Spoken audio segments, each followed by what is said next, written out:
Well, good evening, West Texans, all you good, fine, friendly folks out there who wish you were. Wait, I think I've done that somewhere before. Welcome to the Sunday Night Podcast here in Raiderland. For those of you who know me, you know I'm a big alternative history fan. Harry Turtledove, great author. I can see 7 or 8 of his books over there on my bookcase right now. If you don't know me, you're going to find out as you come to Raiderland my love of history and the way it impacts sometimes the way I see things.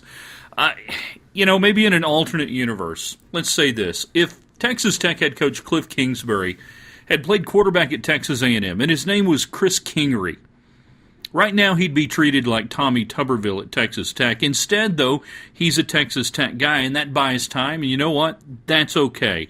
It's interesting right now as the losses in Big 12 play kind of mount up over the last couple of years and the frustrating fashions that they have.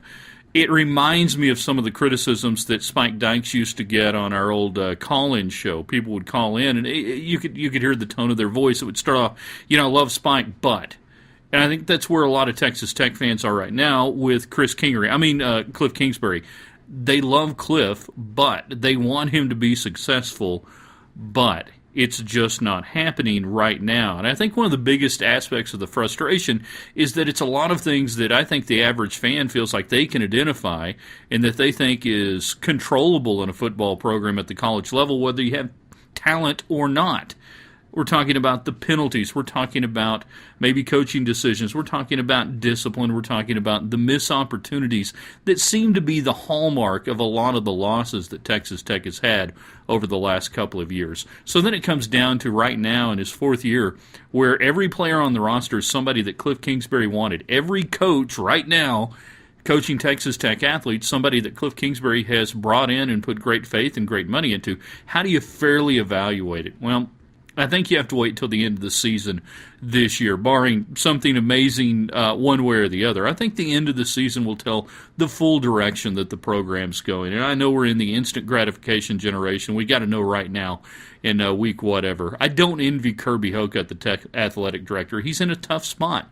This guy is a Red Raider. Kliff Kingsbury is a Texas Tech guy, and you want Texas Tech guys to be successful. But the bottom line is right now, if he wasn't a Texas Tech guy, he wouldn't be getting a lot of slack cut. And you'd be hearing the same things said. They were being said about Tommy Tuberville 3 years into his tenure when he was at Texas Tech.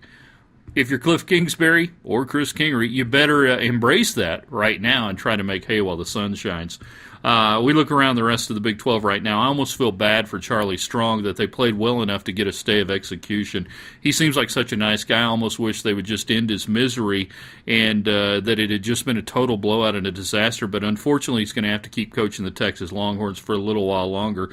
Instead, had it been Bob Stoops on the losing end, we'd be talking right now in Norman, Oklahoma, about the Wolves being at the door of not so big game Bob anymore. Fascinating quandary for 2 of the marquee programs in the average 12. Can't call it the Big 12 really anymore, it's just average. Oklahoma State and ISU, they gave us an interesting game to watch, 38-31. Oklahoma State and Mike Gundy just keep figuring out a way to keep T. Boone Pickens away from the practice field long enough for Gundy to keep his job. I don't know what's going to happen for the mullet there. I wish him well, though. We need great hair in the average Big 12, and he brings it. TCU, Kansas, not really surprised what went on up there in Lawrence. That's like playing in the horse latitudes.